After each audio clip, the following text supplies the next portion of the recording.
Kau baru je buat hari ni, lepas tu terus nak jadi besok, memang tak ada. Bergurulah 7 langit sekalipun memang tak ada. Saya sokong apa akak cakap. Nak tak saya tolong korang buat 20 video satu hari pun tak ada masalah. Even though korang busy macam mana pun, korang still boleh hasilkan video. Jom. Right, so dekat sini korang boleh tengok kita pergi dekat viral video. Dekat viral video ni korang boleh tengok untuk korang nak promote produk korang.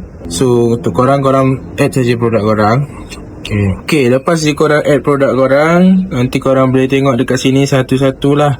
Korang boleh check nama, korang boleh check kategori, okay, korang boleh check unique selling, benefit, harga yang korang nak. Okay, so ini korang boleh check secara detail lagi lah. Brand and goal ada. So ini semua korang boleh tengok yang mana satu. Okay, dan kalau korang dah semua dah cantik, dah cun, korang pergi dekat sini. Okay, dan korang akan tunggu. Dekat sini ada semua cerita yang ada dekat sini.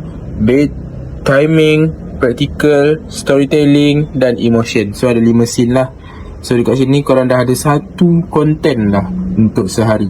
So okay, so dekat sini dah ada dah setiap konten yang korang nak. Setakat 20 video dalam masa satu hari tu tak ada masalah lah. So kalau korang puas hati, korang tekan yang ini, okay, create video. Atau korang tak puas hati, korang boleh tekan lagi generate more concept. Nanti dia akan buat barulah. Okay, so contoh saya sampai sini, tekan. Okay, so dia akan buat untuk korang, proses dahulu. So, nanti dia akan tengok korang punya 3 act narrative lah. So bila dah siap, korang scroll ke bawah, korang akan tengok hasil gambar dia. Okay, dekat sini korang akan tengok perbezaan lah, perbandingan. Okay, korang boleh tengok dialog dan juga karakter. Dan juga karakter gambar. Korang puas hati. Kalau korang puas hati dengan semua, korang pergi je dekat sini.